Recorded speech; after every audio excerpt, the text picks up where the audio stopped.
Hai rekan-rekan, berjumpa kembali dengan saya Suci. Pada kesempatan kali ini saya akan membahas mengenai the implementation methodology.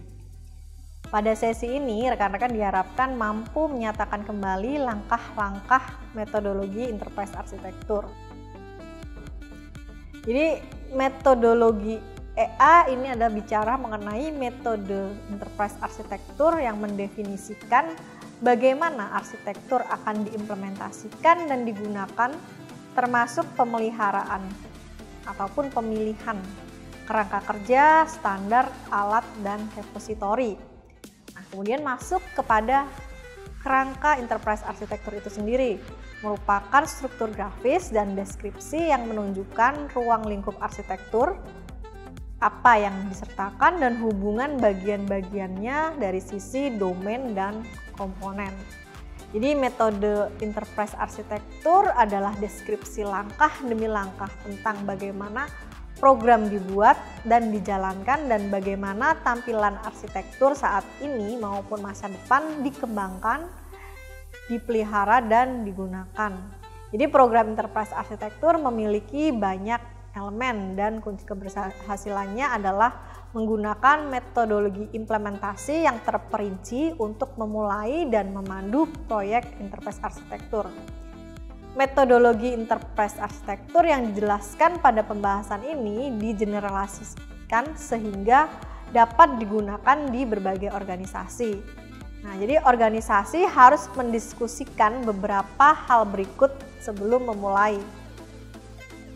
Semua aspek organisasi termasuk dalam arsitektur, tata kelola, kemudian produk dari program ini adalah hasil analisis, desain dan rekomendasi, kemudian terkait dengan kebijakan tentang standar maupun metode yang dibutuhkan juga harus didukung, kemudian terkait dengan sumber daya dari sisi orang, alat, pendanaan, pelatihan maupun fasilitas.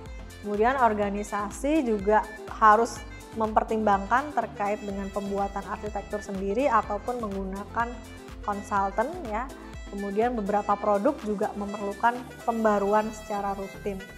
Nah, berikut ini adalah fase dan langkah utama dari metodologi implementasi enterprise arsitektur ya. Dari kita punya 4 phase ya. Jadi phase yang pertama terkait dengan program establishment, kemudian yang kedua terkait dengan persiapan untuk melaksanakan project, yang ketiga terkait dengan dokumentasi dari pandangan ataupun kondisi saat ini dan bagaimana target ke depannya.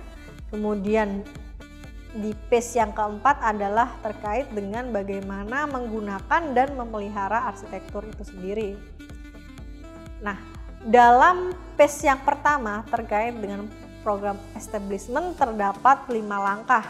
Langkah yang pertama terkait dengan penunjukan eksekutif, kemudian menetapkan tata kelola yang digunakan, kemudian meluncurkan program office maupun daftar pekerjaan dari si arsitek, dan kemudian identifikasi anggota tim ya, dan yang kelima adalah rencana implementasi.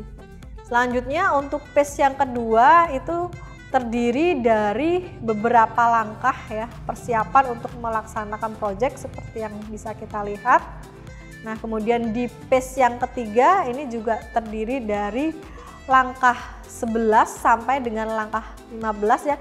Jadi lebih ke mendokumentasikan kondisi saat ini maupun target di masa depannya seperti apa. Nah, di phase kelima adalah terkait dengan bagaimana pengembangan dan pemeliharaan arsitektur tersebut. Jadi sesi ini menyajikan metode komprehensif untuk implementasi program EA dan aktivitas dokumentasi terkait. 4 fase terdiri dari keseluruhan 20 langkah ya. Jadi bagaimana hal tersebut nantinya akan digeneralisasi dan disesuaikan dengan kondisi perusahaan. Demikian yang dapat saya sampaikan pada sesi kali ini. Terima kasih dan selamat belajar.